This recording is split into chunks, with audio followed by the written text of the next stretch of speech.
The main purpose of this example is to demonstrate that for coatings designed to perform under oblique light incidence, the use of a third-layer material with an intermediate refractive index can be critical to design success.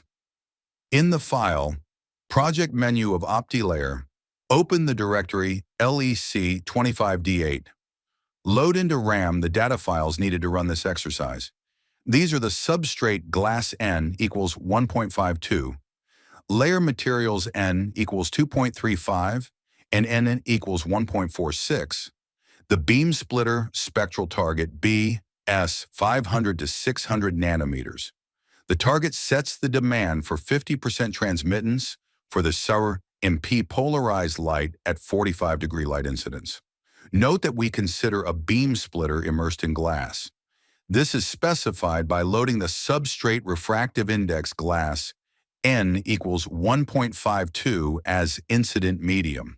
See the general information window.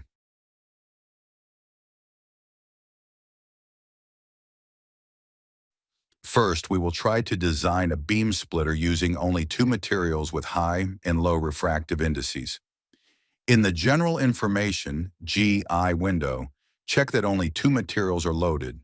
If there is a third material with a refractive index of 1.63, select it and use the Remove command at the right mouse click.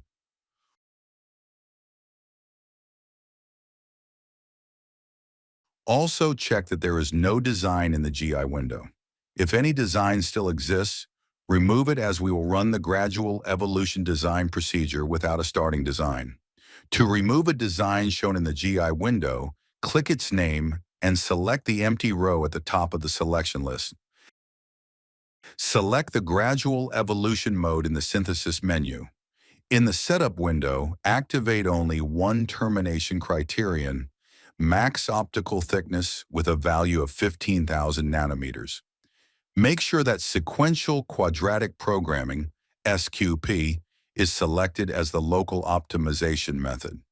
This can be checked either in the GI window or later after pressing the OK button in the setup window and opening the gradual evolution window.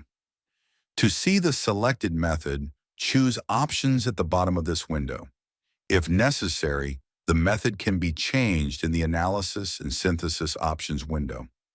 Note that the local optimization method can also be changed directly in the GI window by clicking the method name in the refinement line of the GI window. Before starting the gradual evolution procedure, clear the history part of the window using the Clear button at the lower right corner of the window. After this, start the design procedure by clicking the Run button in the lower left corner of the window. At a given maximum level of the design total optical thickness, a satisfactory result will not be achieved. If you try to increase the max optical thickness value, there will be only a slight improvement in the obtained MF values. Unfortunately, in the design problem under consideration, satisfactory results cannot be achieved using only two materials with high and low refractive indices.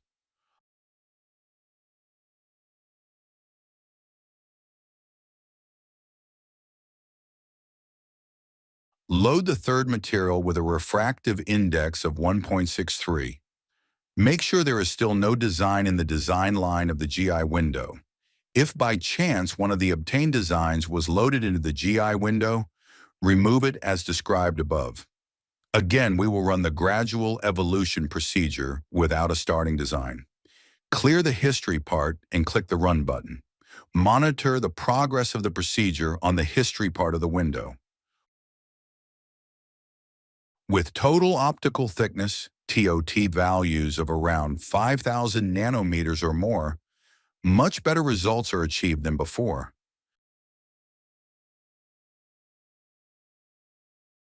Stop the procedure at TOT values exceeding 9,000 nanometers, as excellent results have already been achieved. The RMS deviations of SR&P transmittances from 50% are within 0.01%, and further improvement of MF by complicating the design does not make sense. We see that a dramatic improvement in MF values was made possible by using a third-layer material with an intermediate refractive index.